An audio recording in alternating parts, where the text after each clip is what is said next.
They can't get the casters to roll, and the thing's too heavy for them to pick it up. Flames lick the exposed rafters only 9 or 10 feet above our heads, and sparks shower down on us, stinging my bare arms. One of the pews in the middle of the room is burning like a solitary bonfire, although the most intense heat radiates from the corner. Smoke chokes me. The skin on my face feels tight and hot, and my eyes are streaming as I look around for something else to save. Adrenaline pumping, I scoop up a stack of paperback hymn books. Some old-fashioned hand fans are heaped together at the end of one pew, and I pile as many as I can on top of the hymnals in the pulpit Bible, then stumble towards the door and out into the humid night air as a burning rafter crashes somewhere behind me. Daddy breaks free of restraining hands and grabs for some of the fans that are sliding out of my control. "Don't you never do nothing like that again as long as you live," he says angrily, as I cough and try to clear my lungs. His hand is rough as he brushes at my hair where sparks have singed it. "You hear me, girl? I'm talking to you." "I'm okay," I gasp between coughs. "Honest." But then I look back at the burning structure, and like Lot's wife, I am struck dumb and motionless. More people have arrived, and their headlights light up the front of this makeshift church.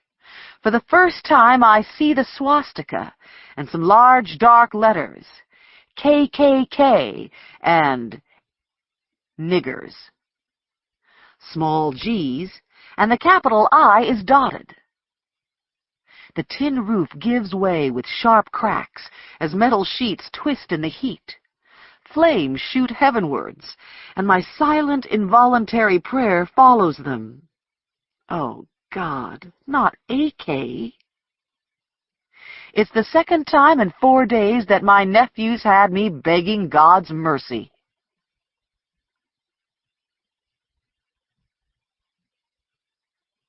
Chapter 2.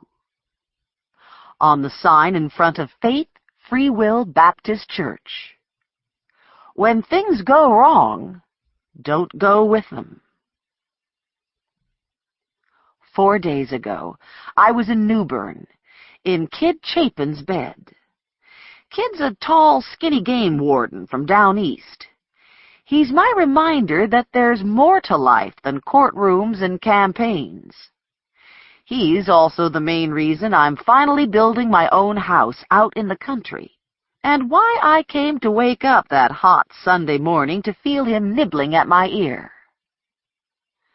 "I thought you said you bought bagels for breakfast," I murmured sleepily. "I did, but then I saw this tasty little ear just laying here." His unshaven cheek brushed mine as he kissed my neck, then moved on to my shoulder, and from there to my breasts.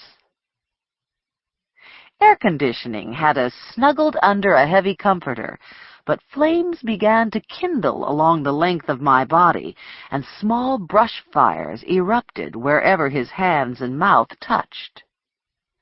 I turned in his arms and stoked the flames that were building in his own body while the fire between us grew and raged and blazed white hot until we were consumed by wave after fiery wave, and came together in a blazing conflagration that left us lying naked on top of the comforter, breathing in cool drafts of frigid air. His long, thin fingers traced the features of my face. "I miss you." "Me too, you," I said inanely as our lips met again. It had been way too long. Things keep coming up. His job, my family, his teenage daughter, my political commitments. Judges do a lot of after-dinner speeches. A dozen different obstacles had kept us apart since the middle of May, but this late June weekend was ours. I'd driven down to Newbern Friday night and got to his cabin perched above the Neuse River while it was still light enough to see small boats heading upriver after a day of fishing in the Pamlico Sound. We'd spent most of yesterday in bed, making up for lost time, and though today was Sunday, church wasn't on our docket. He pulled the comforter back over us, and we lay twined together in post-coital laziness. The whole day stretched before us. Later, we would shower, make coffee, have honeydews and toasted bagels on the deck. But not now. Now was the afterglow of tenderness and sweet intimacy. And then the damn phone rang. Kidd sighed, took his hand from my breast, and reached for the receiver. I lay quietly against his chest, almost certain that it would be Amber, Kidd's 15-year-old daughter. She must be slipping. Normally, her radar lets her catch us in the middle of making love, not at the end. From Kidd's casual grumbling, I know that she usually goes 5 or 6 days in a row without calling. Unless I'm in town. He's always so happy to hear her voice that he doesn't seem to notice how her calls pick up when I'm down, and I'm too smart to point out this recurring coincidence. But this time he wasn't speaking in his indulgent father tones. "Just fine," I heard him say with country politeness. "And you?" "That's good." "Yes, she's right here." He handed me the phone. "Your brother Andrew. Sounds serious." My heart turned stone cold and a silent prayer went up. Dear God, no. Andrew's 9 brothers up from me. He hates any show of emotion, and while he did plenty of catting around in his own day, he's like the rest of the boys in wishing I'd quit mine and settle down. Even so, despite his relatively recent respectability, he'd never taken upon himself to confront me head-on about my love life. I could think of only one reason why he'd call me here. "Please, not Daddy. Not yet." "What's wrong, Andrew? Is it Daddy?" "Daddy?" My brother's voice came gruffly over the line. "Nah, Daddy's fine. It's A.K. He's really stepped in it bad this time, Deborah." A.K. is Andrew's oldest child by his 3rd wife. He's 17 now, and will be a senior in high school this fall if Andrew and April can keep him from quitting. Unlike his sister Ruth, A.K.'s not much for the books. Too near like Andrew used to be, from all I've heard. "What's he done now?" I asked apprehensively.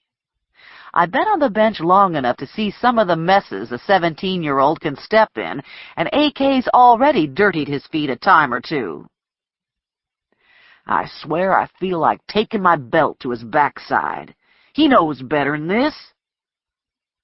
His paternal exasperation couldn't mask the worry coming to me through the line. "What did he do?" I asked him again. "You know old Ham Crocker?" I said I did, even though Abraham Crocker must have died around the time I was born. "Well, A.K. and a couple of his buddies sort of busted up his graveyard Friday night."